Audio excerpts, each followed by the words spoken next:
So what's up mga ka-riders? Ngayon pag-usapan naman natin ang tungkol sa engine oil na ginagamit natin dito sa ADV 160. Walk around ko muna kayo dito sa motor ko.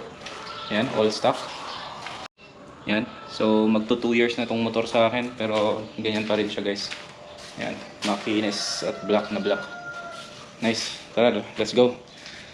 Before tayo mag-start sa dalawang oil na nandito sa ating kaliwa ay ito nga pala yung listahan ko kung paano ako mag-monitor ng mga pinaggagawa ko dito sa Honda ADV ko.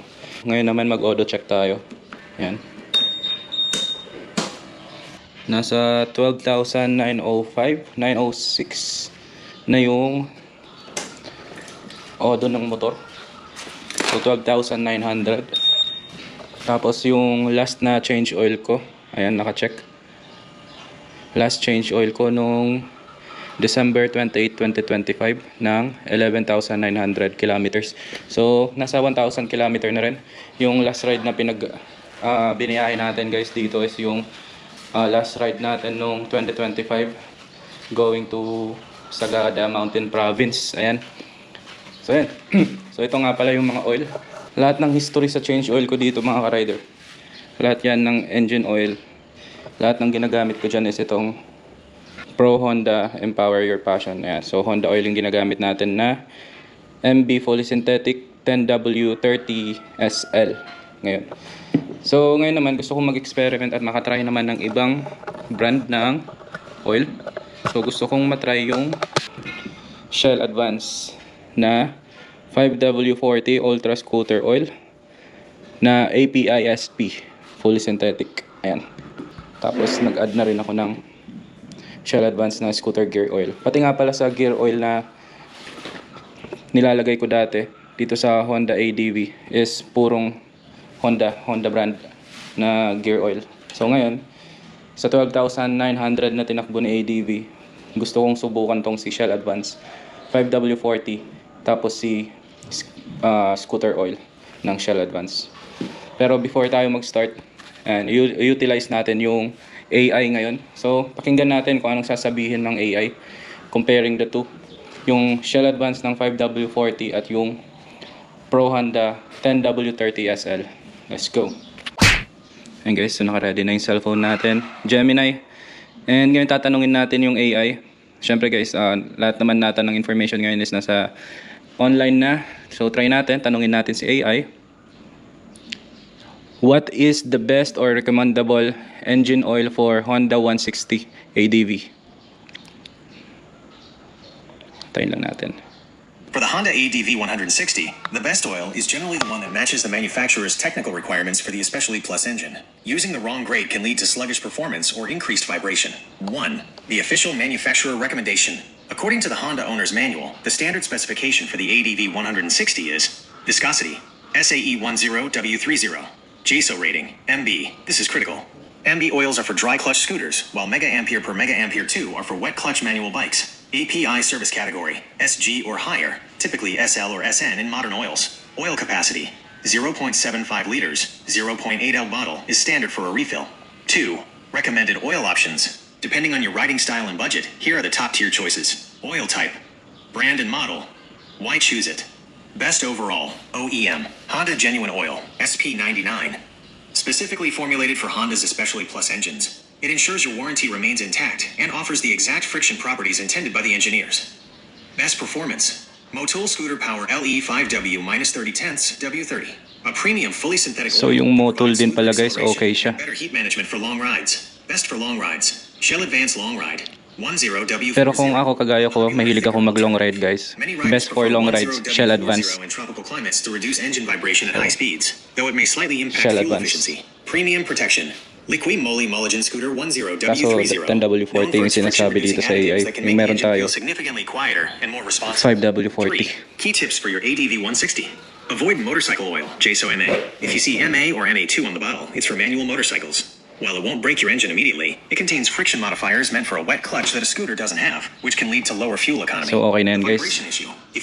So nakita naman natin dito, sabi, best performance or best for long rides, Shell Advance na 10W40.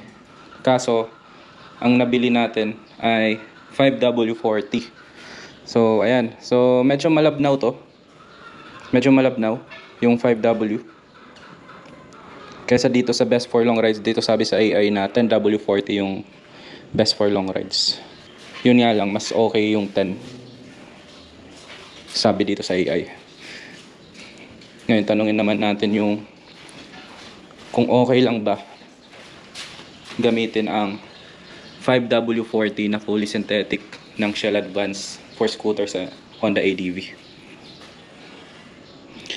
Is Shell Advance Ultra Scooter Oil 5W40 fully synthetic okay to use in Honda ADV 160?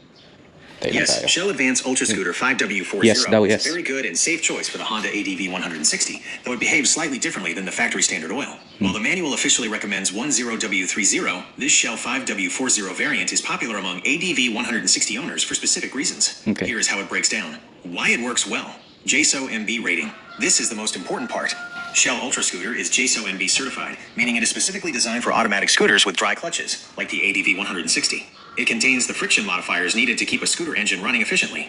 Superior heat protection. The 40 and 5W40 means the oil stays thicker at high temperatures Thicker compared to siya. a 30 oil. This is excellent if you live in a hot climate, do long-distance So, touring, mainit sa or Pinas, frequently ride in heavy stop-and-go traffic where the engine gets very hot. Fully synthetic. Pure Plus technology. Since it is fully synthetic, it lasts longer and keeps your engine cleaner than the standard mineral or semi-synthetic oils often used at dealerships. So, Things lagi to keep tayo in fully mind. synthetic. Slightly heavier feel. Because it is thicker, 40 vs 30 weight, you might notice a very slight decrease in fuel economy, usually negligible, or a slightly heavier feel during initial acceleration. So, Lower parang mas vibration. mabigat sa Many riders pakiramdam. actually prefer a 40 weight oil because it can help dampen engine noise and reduce the high RPM Uy, vibration that good some to. feel in the Kasi ADV merong issue sa 160s, ADV na especially vibration.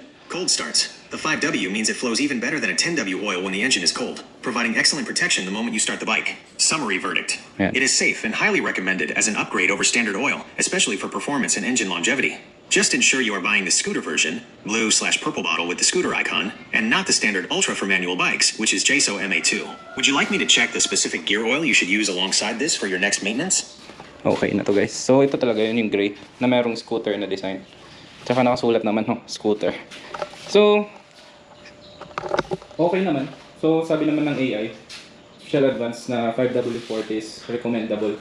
Parang upgrade na siya ng oil natin. Tsaka parang nagiging ano siya, magiging mas matagal ang buhay ng makina ng motor natin kung gagamit tayo ng ganitong klaseng oil. Mas malapot ng konti kaysa sa 30.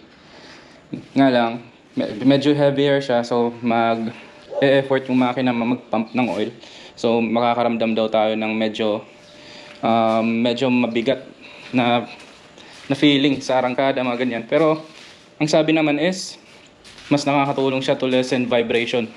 Alam naman natin na si ADV Honda 160 is merong, not sure lang kung pati si 150 meron din, na merong vibration na nararamdaman sa motor. Lalo-lalo na kapag ganyan, naka-center stand. And makikita naman minsan sa side mirror or mararamdaman din sa handlebar. Pero ayun guys, share ko lang, tatry ko lang gamitin tong si Shell Advance. Tapos update ko na lang kayo ulit kung anong magiging resulta or kung anong magiging verdict natin sa performance ng Shell Advance Ultra Scooter Oil na 5W40 fully synthetic API-SP. Tapos itong Shell Advance Scooter Gear Oil. So ayan, total mahilig naman tayo mag long ride. Gamitin ko na to. So ayan mga riders, since tapos na tayong mag-check at i-discuss yung dalawang oil, comment down na lang guys kung meron pa kayong ibang oil na nagamit, tapos kung anong naging performance ng motor nyo nung nilagay nyo yung oil na yun, tsaka kung anong brand. Ayan, tsaka comment down nyo na lang din yung presyo kung magkano nyo nakuha para makita rin ng iba natin mga followers. Sa mga followers natin dyan na nagtatanong kung anong best oil na gamitin sa Honda ADV, para mabasa na rin nila sa comment section kung anong mga naging experience nyo. Ako, first time ko lang mag-iiba ng oil, mag-iiba ng brand. So, dun, after siguro ng 1,000 kilometers ulit dun sa Shell Advance na gagamitin natin oil, dun ulit ako gagawa ng reaction video kung anong naging performance. Hindi naman actually kailangan magpalit agad ng oil after 1,000 kilometers. So, depende pa rin talaga sa rider kung gusto nilang magpalit na kaagad. Since fully synthetic naman sila, yung longevity ng oil is mas matagal kaysa sa mga semi-synthetic lang na oil. So, ako, since mahilig ako biglaan mag long ride na legit na long ride, mas okay nang alam kong kondisyon yung motor at okay para iwas aberya na rin sa biyahe natin mga ka-rider. So ayan, salamat sa support guys, mag-comment at mag-follow kayo guys, kung pwede i-share nyo na rin tong video nito para umabot pa sa iba nating mga ka-riders. Salamat, bye bye.